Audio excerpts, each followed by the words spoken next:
আরে ও চাচা, দেখেন চাচার কি অবস্থা, বাম পাশ থেকে একদম কোনো কিছু না দেখে ডাইন পাশে ঢুকাই দিছে। আরে কি শুরু করছেন আপনি এগুলা, দেখে শুনে যান, অ্যাক্সিডেন্ট হবে তো। দেখেন আমি কিভাবে আসতেছিলাম আর চাচা কিভাবে রাস্তার মাঝখানে ঢুকাই দিছে গাড়ি।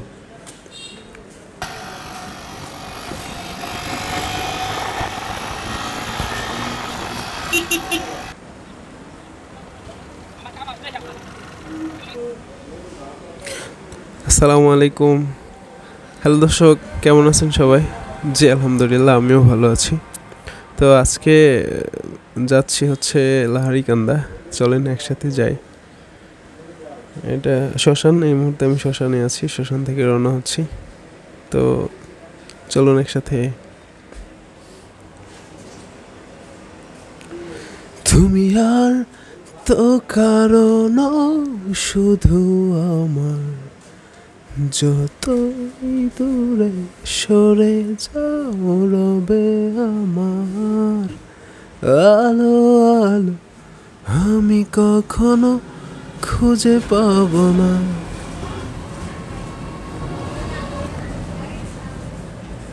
আলো আলো, আমি কখনো খুঁজে পাব না।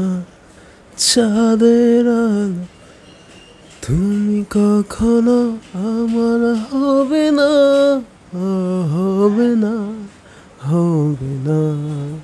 এটা হচ্ছে কাঁঠালতলার লিচু বাগান, অনেক সুন্দর। ছোটবেলা অনেক আসতাম এখানে। এটা মেবি সাদেক ভাইয়ের লিচু বাগান, এখনো ওনারা মালিকানা আছে কিনা জানি না। এটা হচ্ছে কানিল স্কুল, প্রাইমারি স্কুল। মাঝে মাঝে খেলতে যেতাম এখানে আগে।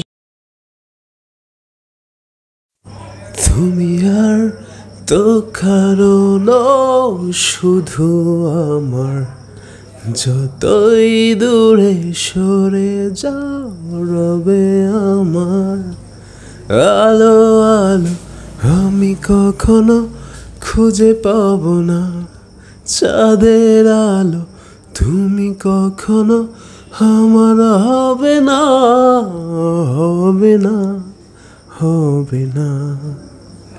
এটা হচ্ছে লাহারিকান্দার আগে। এই জায়গাটা সবসময় ফাঁকা থাকে, অনেক সুন্দর। চারপাশের ভিউটা অনেক সুন্দর, আমি মাঝে মাঝে আসি। ডান পাশে একটা সুন্দর ফুল গাছ আছে, আমি অন্য এক সময় দেখাবো নি।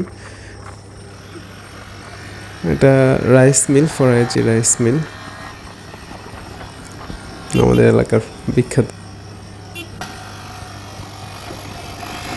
দেখেন আমি এখান থেকেই টানছিলাম, চাচা কী করে ওই দিক থেকে এসে একদম কোনো কিছু না ভেবে ডাইন দিকে ঢুকিয়ে দেয়, আমার মুখোমুখি হয়ে যায়। আমার ব্রেক ছিল ভালো, যেন আমি কন্ট্রোল করতে পারি। পিছনে গাড়ি ছিল না, গাড়ি থাকলে আমার একটু অসুবিধা হয়ে যেত। তো এই হচ্ছে অবস্থা। এইভাবে যদি গাড়ি চালায় আমাদের বাইকারদের জন্য বড় প্রবলেম হয়। আর রাস্তাঘাটের নিয়মকানুন সবগুলো মেনে চালালেই আমার মনে হয় বেশি ভালো। তো ঠিক আছে, ভালো থাকবেন সবাই। পরবর্তী ভিডিওতে আবার দেখা হবে। আসসালামু আলাইকুম।